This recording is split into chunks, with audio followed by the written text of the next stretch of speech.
All right, let's just jump right in.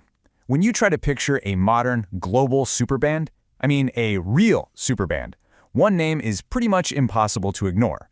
Imagine Dragons. You know them. They're the ones selling out stadiums all over the world, completely taking over the radio, and their music is everywhere, in blockbuster movies, video games, you name it. But you know their story? It's way more complicated than you might think.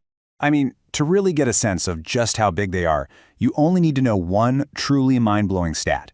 Imagine Dragons is the only band in history to have 4 RIAI Diamond singles. 4. That means 4 different songs have each sold over 10 million copies, and that's just in the US. That is a level of success that most artists can only dream of. It's just staggering. But here's the thing. For all those record-breaking sales, there's a whole other side to the story. Yeah, millions of fans absolutely adore them, but at the same time, they're one of the most polarizing bands out there. You've got critics who have literally called them musical villains. And it's not just because they're everywhere. It's because their sound is often described as, too simple, too formulaic, almost like it was built in a lab specifically for commercials. And that is the central paradox we're going to unpack today. How did this band become such a commercial monster, an absolute juggernaut, while at the same time being this lightning rod for criticism? To get to the bottom of it, we've really got to break down what I'm calling the Imagine Dragons paradigm. So, where do we start?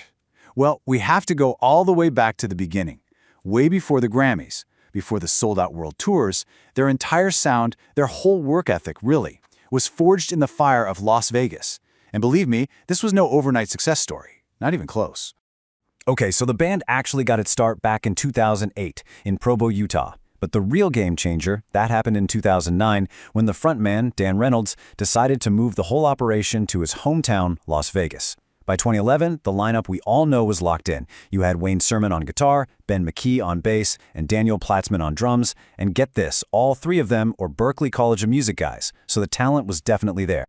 And check this out. Their training ground wasn't your typical grungy club scene. Nope, it was the non-stop meat grinder world of Las Vegas casino lounges. We're talking about them playing these brutal 6-hour sets, often to people who couldn't care less.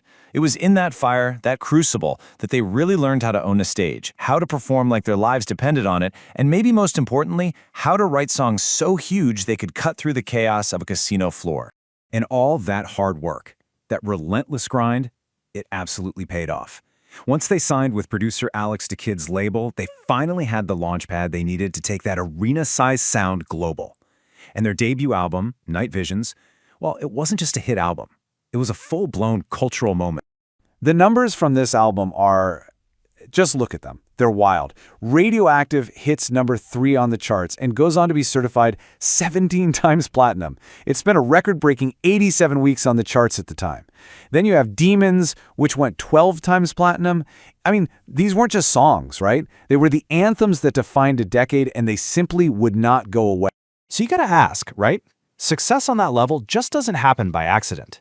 What was the secret sauce here?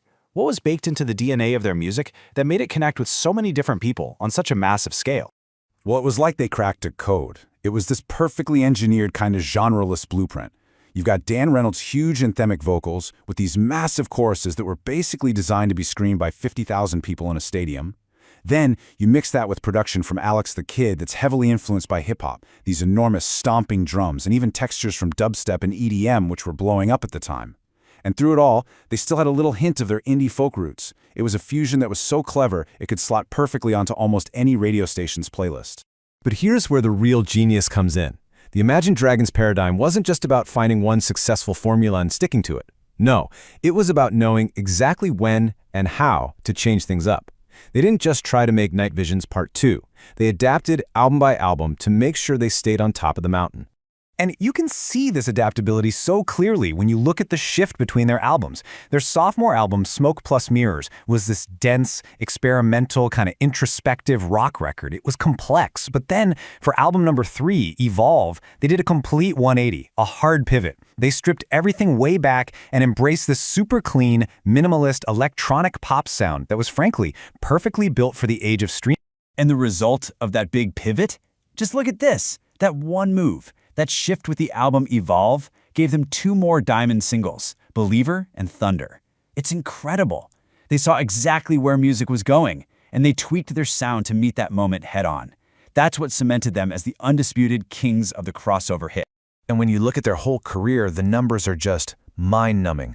By 2026, you're talking about 160 billion streams globally, over 114 million digital singles sold just in the US, 46 million albums worldwide.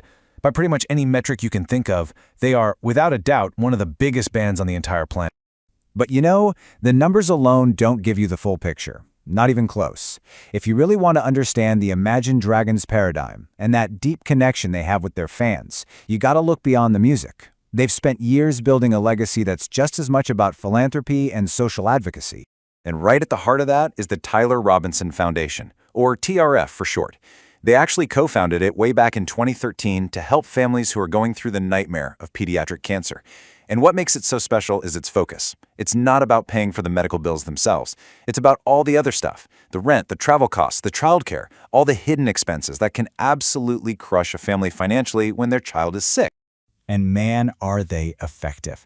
A jaw-dropping 85 cents of every single dollar donated goes straight to the families that need it most. Since they started, the foundation has raised over $30 million. That is real, tangible help that makes a massive difference in people's lives. But they don't stop there. Dan Reynolds also founded the Love Loud Festival, which is all about supporting LGBTQ+ youth, and it's raised millions for organizations like the Trevor Project. He's even gone to Washington, D.C. to personally lobby lawmakers to ban conversion therapy. And more recently, the whole band signed on as official ambassadors for Ukraine's United 24 fundraising platform. Time and time again, they use their massive platform to fight for the causes they believe in. So when you put all these pieces together, the Imagine Dragons paradigm starts to make a lot of sense. It's really a three-part model, right? First, be sonically fluid, able to shift and adapt to whatever's happening in music. Second, be a commercially unstoppable force built on these huge anthems that everybody can connect with. And third, be socially conscious. Actually use all that fame and power to make a real, tangible difference in the world. And that brings us to the big final question. Look, whether you love them or you hate them, you just can't deny their impact. By smashing genres together, completely dominating the charts, and using their voice to champion major causes, have Imagine Dragons actually redefined the entire blueprint for what a successful rock band can be in the 21st century? It's definitely something to think about.